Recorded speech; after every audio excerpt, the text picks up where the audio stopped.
বারোয়ারির পুজো, বনেদি বাড়ির পুজো এসব আমরা সকলেই শুনেছি, কিন্তু ফেসবুক কমিটি পুজো? দক্ষিণ চব্বিশ পরগনার নরেন্দ্রপুরে ফেসবুক কমিটির দ্বারা আয়োজিত হয় দুর্গাপুজো। সেই পুজোয় মেতে ওঠেন ফেসবুক গ্রুপের সকল মেম্বার সহ স্থানীয়রাও। আমি কিন্তু এই মুহূর্তে চলে এসেছি যে পাড়া প্রতিবেশী পুজো, কমিউনিটি পুজো, আবাসনের পুজো, কিন্তু আমি ইতিমধ্যে চলে এসেছি ফেসবুক পুজো।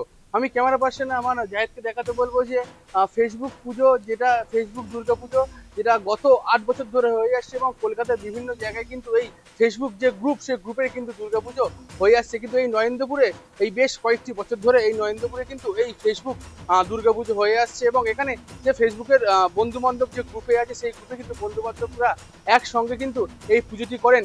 এবং আমি ক্যামেরা পার্সন যাকে দেখাতে পারবো যে আমার পেছনেই রয়েছেন যে মা দুর্গাকে কিন্তু এটা যেটা বলা যায় যে সবাই কিন্তু ফেসবুক যে গ্রুপে আছে সেই গ্রুপে কিন্তু সদস্যরা আসতে পারেন না, কিন্তু তারা এই একদিন কিন্তু তারা সব জায়গায় একত্রিত হয়। এবং এই যে ফেসবুক গ্রুপের দুর্গাপুজো আমি দেখছি যে জাহেদকে দেখাতে বলবো, এই যে সদস্য যারা রয়েছেন তারা কিন্তু এই দুর্গাপুজোর মূল উদ্যোক্তা এবং তারা দায়িত্ব নিয়ে কিন্তু এই দুর্গাপুজো করেন। আমি একটু কথা বলে নেবো যে এই যে ফেসবুক দুর্গাপুজোর একজন সদস্যর সঙ্গে।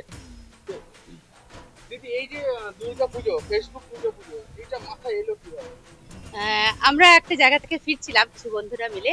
তো আমরা অ্যাকচুয়ালি আমাদের সব গ্রুপ থেকে অনেক রকম সমাজ সেবামূলক কাজ আমরা করে থাকি।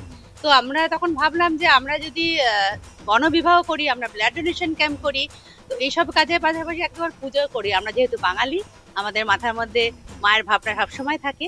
তো তখন ভাবলাম যে আমরা একটু করে দেখি। তো বন্ধুরা মিলে আলোচনা করলাম। এটা আমাদের 8ম বর্ষ। 8 বছর আগে আমরা শুরু করেছিলাম এটা। খুবই ভালো লাগে, বিশেষ করে আমাদের এটা 8 বছর ধরে চলছে এবং সবচেয়ে বড় কথা, ভার্চুয়াল বন্ধুদের নিয়ে কেউ কোনোদিনও চিন্তা করেন। দিস দ্য ফার্স্ট টাইম যে ভার্চুয়াল বন্ধুদের নিয়ে আমরা একত্রিত হচ্ছি। সারা বছর হয়তো অনেকের সাথে দেখাই হয় না। তো এখানে প্রত্যেকদিন প্রায় 100খানেক লোক আসছে, দুপুরে খাওয়া দাওয়া হচ্ছে, এটাই আনন্দ। এই ফেসবুক দুর্গাপুজোর মাধ্যমে আমরা একে অন্যের সাথে মিলিত হওয়ার সুযোগ পাচ্ছি। উনিও একদম কলকাতার বেশ বিশিষ্ট বড় গ্রুপের একজন অ্যাডমিন, এখানে আরো অনেকে বিভিন্ন গ্রুপের আছে, বাট এখানের ক্ষেত্রে আমরা সবাই মিলে একসূত্রে পুজো করছি। একদমই যে কলকাতার যে সকল বড় বড় গ্রুপ আছে, কিন্তু সে সকল বড় বড় গ্রুপের অ্যাডমিনরা কিন্তু এখানে আসছেন এবং এই পুজোয় অংশগ্রহণ করছেন। নরেন্দ্রপুর থেকে ক্যামেরায় জাহেদ মিস্ত্রির সঙ্গে প্রিয় মুখার্জি রিপোর্ট, কলকাতা টিভি।